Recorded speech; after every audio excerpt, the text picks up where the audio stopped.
The Equitable Life Assurance Society presents This Is Your FBI.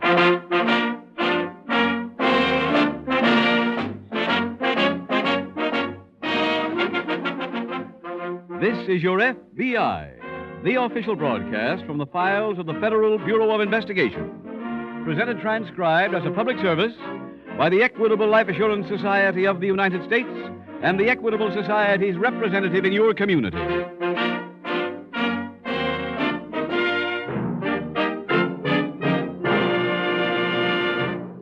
A-H-O.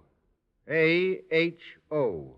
Thanks to those three letters, thousands of homeowners have been able to say, No more mortgage on my house. I own it. Free and clear. yes, AHO helps make that dream of every householder come true. AHO stands for the Assured Home Ownership Plan of the Equitable Life Assurance Society.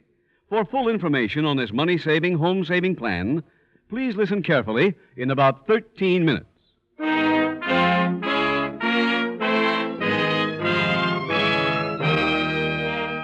Tonight, the subject of our FBI file, grand larceny. Its title, Knockout.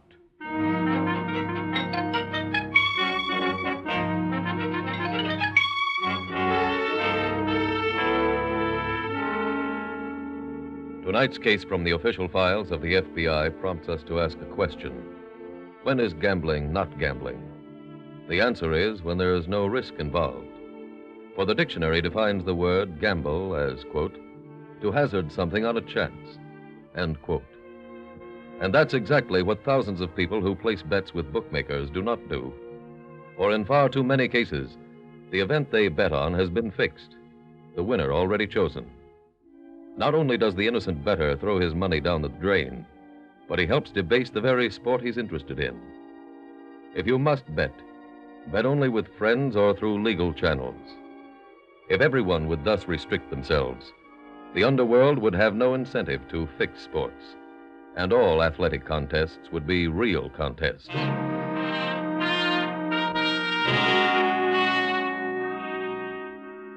Tonight's FBI file opens in a large southwestern city. The crowd is leaving an arena as a fighter in a faded bathrobe walks with his manager toward a small dressing room. Listen to them. Yeah, the citizens are angry. Well, why don't they quit?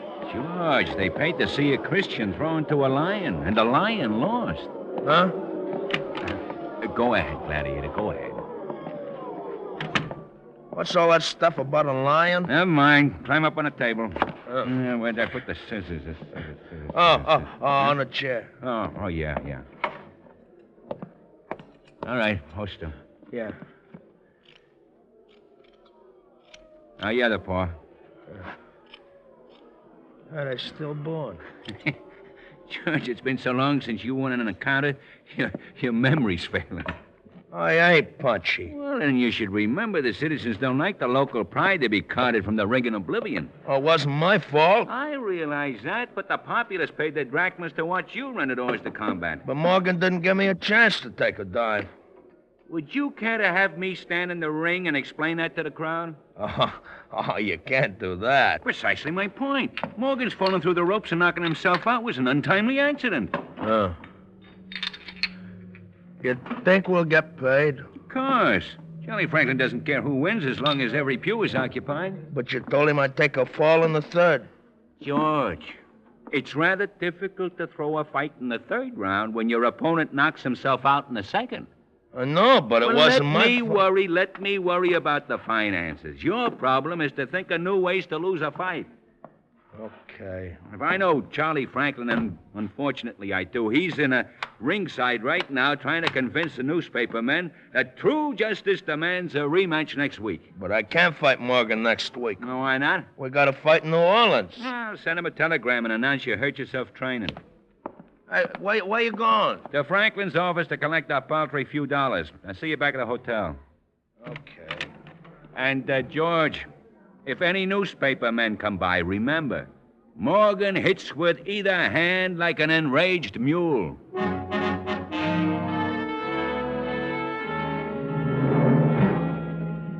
Later that evening at the FBI field office in a nearby city, Special Agent Taylor is writing a report when his phone rings. Taylor speaking. Detective Sergeant Bedford at New Springs. Leo? Yeah, hi, Jim. Just wanted you to know I made sergeant That's great. When? this morning. Well, congratulations. Yeah, well, that's not why I called. Oh? There was a bank messenger robbed here tonight right after he picked up the receipts at the Fight Club. Well, how much was stolen? A little over $4,000. Any suspects? Oh, not yet. The messenger hasn't regained consciousness. How about the people out at the Fight Club? Couldn't they tell you anything? Well, as far as I know, only the messenger and the promoter were there, and they were both found knocked out. Where'd the robbery take place? In the promoter's office. He and the messenger were found by the night watchman. How are they? Word from the hospital is they'll both recover. I expect to interview them in the morning.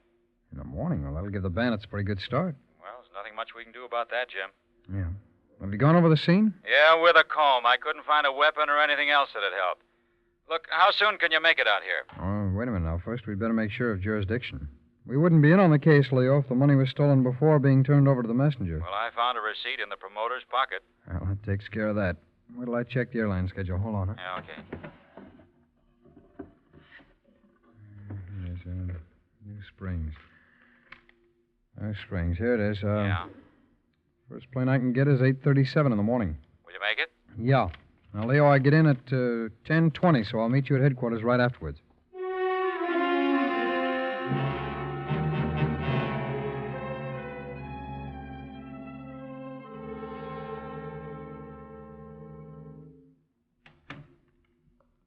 Morning, Mr. Franklin.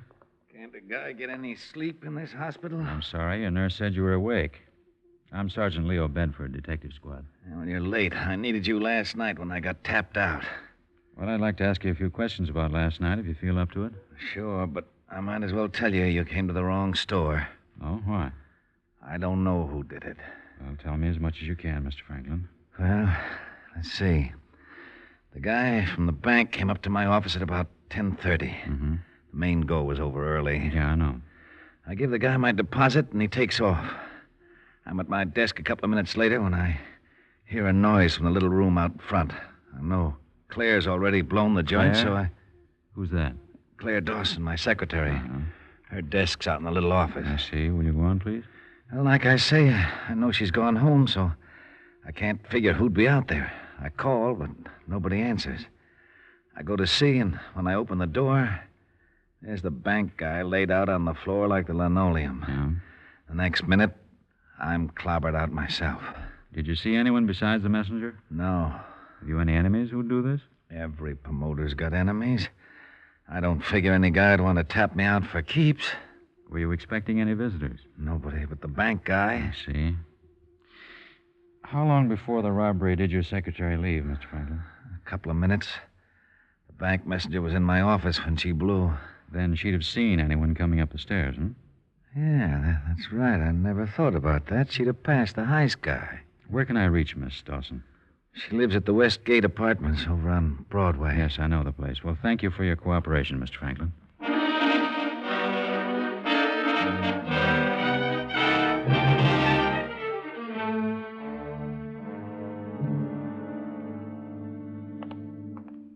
Jim? Oh, Jim. Oh, hi, Leo. Hi. Hey, where'd they move your office to? Oh, down the hall. Oh. Come on. I was just over to the hospital to interview Charlie Franklin. Yeah? He's that promoter. Oh, did you get anything? Well, he never saw who hit him. But he said his secretary left just before the robbery and might have gotten a look at the bandit on her way out. Is she available? Yeah, I called her. She said she'd meet us. Should be here now. Oh, great. Well, Leo, did you talk to the messenger? No, he's on the critical list. Oh. Here we are, Jim. Go ahead. Thanks, sir. Sergeant Bedford? Yes, ma'am. I'm Claire Dawson, Mr. Franklin's secretary. How do you do? This is Agent Taylor of the FBI. How do you do? Miss Dawson, I assume you know about the robbery last night. Sergeant Bedford told me about it on the phone. Oh, I see. What time last night did you leave Mr. Franklin's office? Oh, about 20 after 10. Just before the holdup. Who was there at the time? Mr. Franklin and the bank messenger. Did you notice anyone near the office when you left? Well, as I was going down the stairs, Mr. Archer was on his way up. He asked me if my boss was in and kept going toward the office. And who's Mr. Archer? Moon Archer. He manages George Putnam. Putnam fought at the arena last night, Jim. Oh. I thought he was going up to collect his purse. Would you know where Mr. Archer could be reached? Well, he was stopping at the New Springs Hotel. Was? Well, usually the fighters and managers pull out the day after the fight. Well, Leo, we can call and find out if he's still registered. Jim, would you mind handling that? No, no. I thought I'd run back to the hospital and wait for a chance to see the messenger.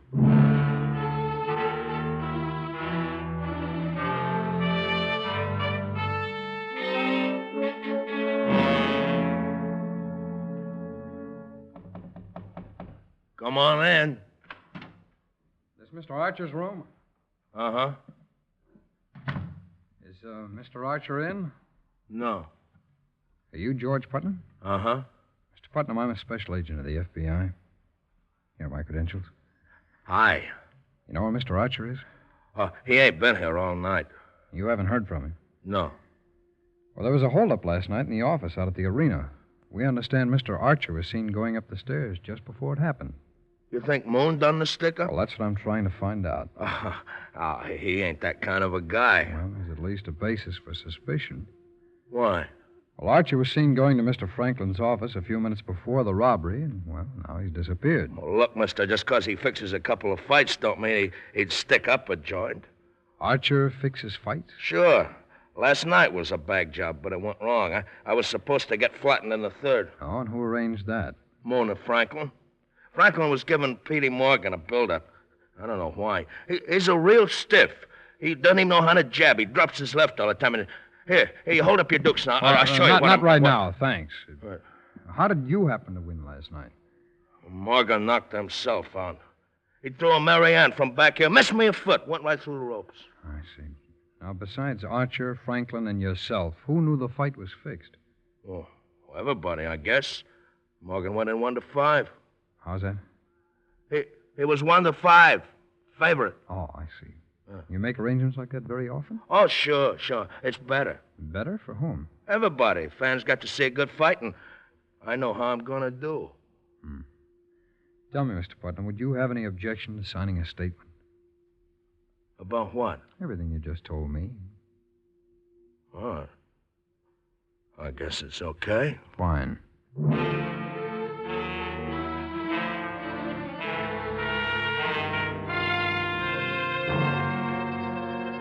FBI headquarters in Washington is the nerve center of the organization and takes an important part in every field investigation. In this case, for example, it checked the names of George Putnam and Moon Archer in the criminal files. It routed an inquiry to an Eastern field office where Putnam and Archer gave an address when registering at the hotel. It coordinated reports while Agent Taylor and Sergeant Bedford continued the investigation at New Springs. May I come in, Mr. Franklin? Come ahead. Mr. Franklin, I'm Special Agent Taylor of the FBI.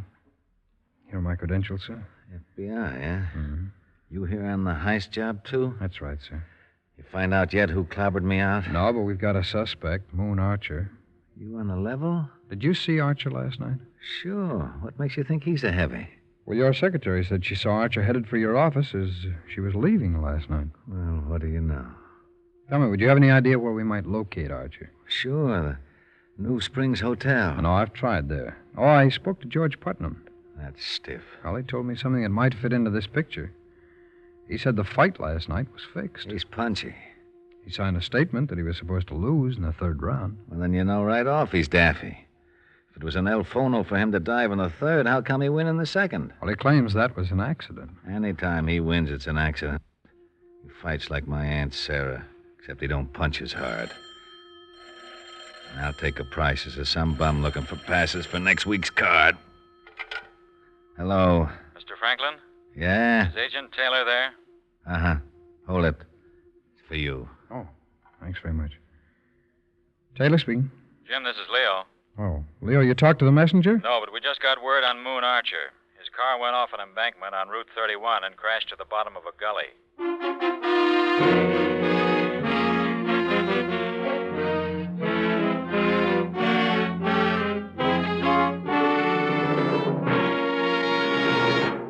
We will return in just a minute to tonight's exciting case from the official file, which shows how your FBI helped promote America's security. Now listen. A-H-O. Those three letters have spelled security in the lives of thousands of homeowners. A is for assured. H is for home. O is for ownership. And they add up to the Assured Home Ownership Plan of the Equitable Society. Ask any AHO family and they'll tell you it's America's finest plan for home ownership because of these three advantages not always found in other mortgage plans. First advantage, an Equitable AHO plan gives you a way to pay off your mortgage years ahead of time. Imagine being able to say only about 14 years from now, No more mortgage on my home. I own it, free and clear. here's how this has happened to thousands of AHO families. The Equitable AHO plan integrates a low-cost first mortgage with life insurance protection. For your convenience, a single monthly payment takes care of both. Thanks to the insurance element, a constantly growing cash loan fund is created. Year by year, the mortgage grows smaller and the cash loan fund larger until it's actually big enough to pay off what's left of the mortgage. Second advantage of an Equitable Assured home ownership plan, if the owner dies, his widow doesn't inherit a mortgage. She inherits the home, free and clear. And that's only half the story. In addition to canceling the mortgage, Equitable also returns to the widow every cent her husband had previously paid to reduce the principal. This may amount to hundreds or thousands of dollars. So, for many reasons, a man may consider himself lucky if his health, age, income, and the location of his home enable him to qualify for an Equitable Assured home ownership plan. For full information, see your Equitable Society representative or write care of this station to the Equitable Life Assurance Society. Remember, the sooner you start an Equitable Assured home ownership plan, the sooner you'll be able to say, No mortgage on our home. We own it, free and clear.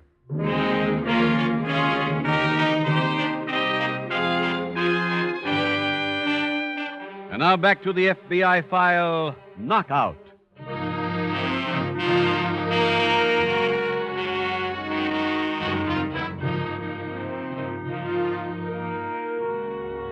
Earlier in tonight's program, you heard the prize fighter explain his method of earning a living by throwing fights. Heard him explain it as casually as if he were saying he repaired automobiles or plowed a field. Many of you are familiar with the arrest of a number of college basketball stars, young men who likewise could see nothing wrong in doing business with gamblers. It is time for the American people to band together at their community level and counteract the inroads of immorality, of crime. For crime must be fought as we would fight any other contagious disease that threatens us all.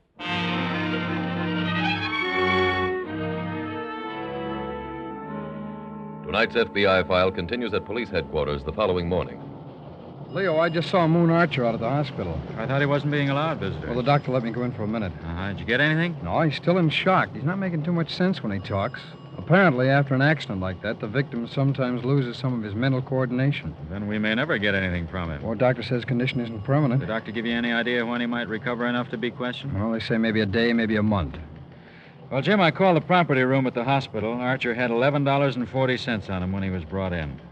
And do you suppose that $4,000 is still in the car? No, the state troopers searched for it. Leo, are there any night safety deposit vaults in town? Yeah, one. Can you check and see if Archer rented a box? Sure. Fine. I'll cover the Western Union office and find out if he wired the money to anyone.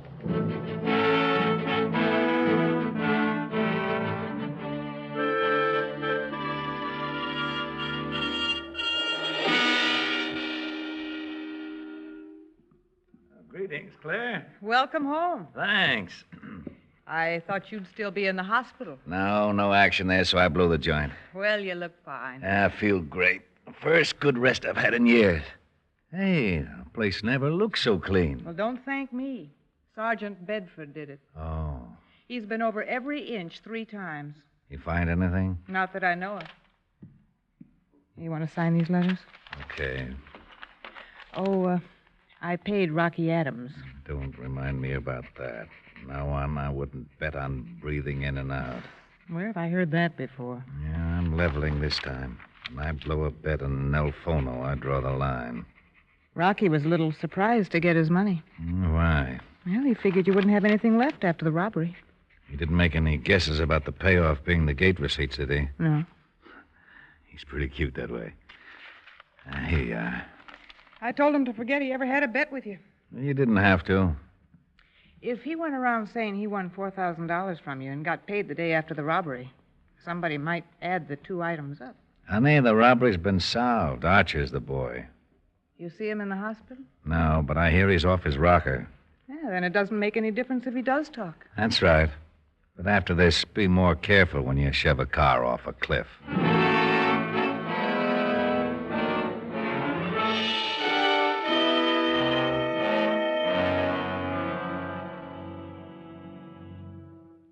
Calling Dr. Chanchermino. Calling Dr. Chanchermino. Hello, Putnam. Huh? Remember me, Special Agent Taylor? Oh, yeah. Is Mr. Archer awake? I guess so. Well, you just came out of his room, don't you know? Well, his eyes are open, but he talks real slow, and he ain't too quick on the uptake. Oh, then he must be getting better. Huh?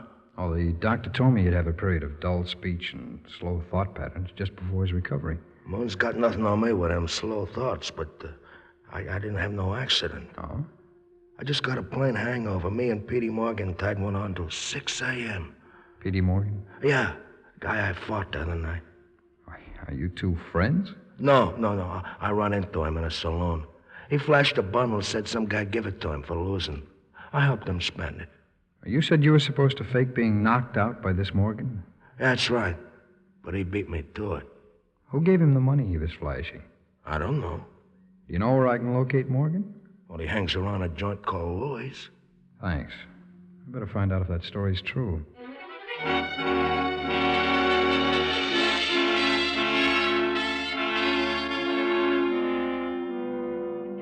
When a bombing target is chosen by our Air Force, a number of small, detailed pictures of the target area are gathered and fitted together into a mosaic, a large picture made up of all the little ones.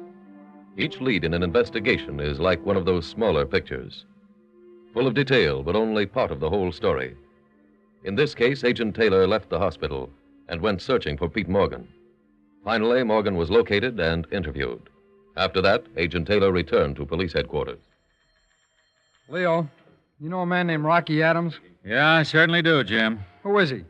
Oh, sure-shot gambler. Been arrested a dozen times for bookmaking. Whenever I bring him in, he pleads guilty, pays a $50 fine, walks out free. Bookmaker, huh? Yeah, what makes you ask about him?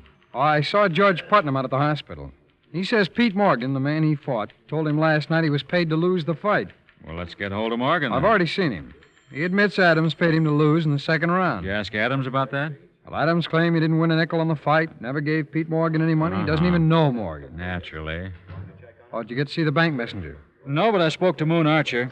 Oh, is he coherent now? Yeah, but his story only adds to the confusion. Why, what did he say? He claims he walked into Franklin's office and saw the messenger on the floor. Now, not in the small anteroom, the way Franklin tells it, but inside the office. Oh? He also claims Miss Dawson was there when he arrived, so obviously he's lying, or she is, when she says she passed Archer on the steps. He say anything else? Well, that's all he remembers before he was knocked out. He claims the next thing he knew, he was in the hospital. That's becoming a familiar story. Yeah. Somebody's lying, Jim, but who? There's only one reason to lie, Leo. That's for that money. But the money's never turned up. Hey, what happened to Archer's car? Well, it hasn't been moved yet. It's been kept under guard. Let's go see it.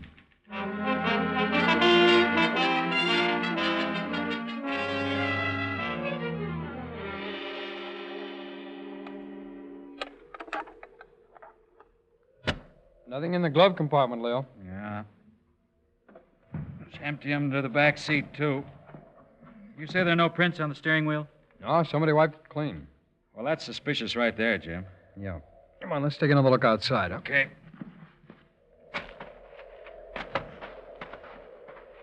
Sure wish this ground was softer. Good set of footprints. Come in mighty handy. Yeah. But it also ensures that nobody could bury the loot out here unless they drilled a hole to do it. Hey, wait a minute. Leo, how'd we ever miss those? Miss what? Look, here. These hand outlines in the mud on the back of the car. Whoever made them was apparently wearing gloves. Uh-huh. Leo, looks like somebody drove Archer out here, then pushed the car off the road. Yeah. Yeah, but without prints, it'll be tough finding out who it was. Maybe not, Leo. Come on, let's get back to town.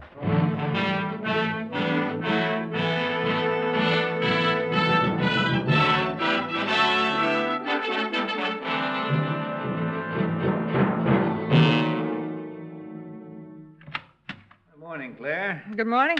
What's going on? Moon Archer was here. Huh? He got out of the hospital today. I thought they arrested him for the stick-up. Well, if they did, they let him go. Have any cops been around? No. How about the FBI guy? I hear he left town. Did you see the paper? No. The bank messenger's recovering. That's okay. He won't be able to tell anything, will he? Of course not. He was so... Come in. Hello there. Hello, Mr. Taylor. Sergeant Bedford. Morning. Well, Claire, we're well protected now. Yeah. See, it's none of my business, but I hear you let old man Archer go. Yes, he was released from the hospital this morning. Why do you let a man like that walk around free? Oh, I think I can explain that, Miss Dawson.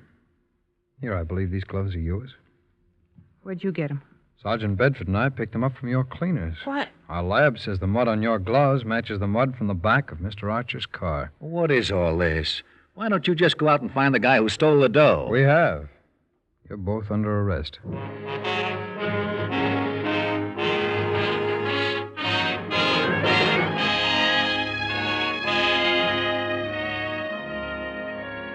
Charlie Franklin and Claire Dawson were convicted and sentenced to a federal prison for bank robbery.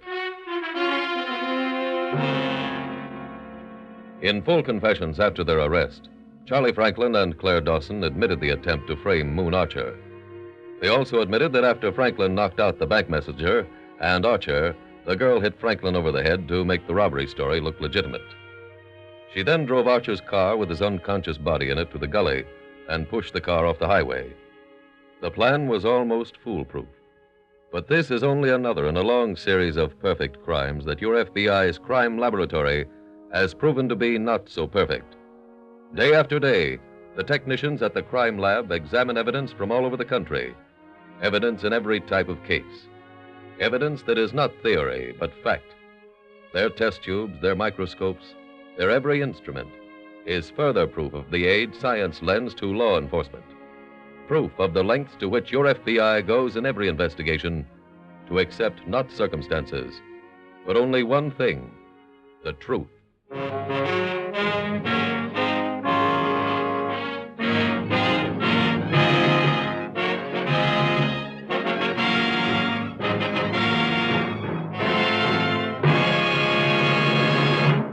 Now, a quick review of two advantages of the Equitable Assured Home Ownership Plan. First, the mortgage bears interest at only 4%. Second, the plan provides for a cash loan fund that may be used to pay off a 20-year mortgage in about 14 years. For further information about the Assured Home Ownership Plan, see your Equitable Society representative or send a postcard care of this station to the Equitable Life Assurance Society.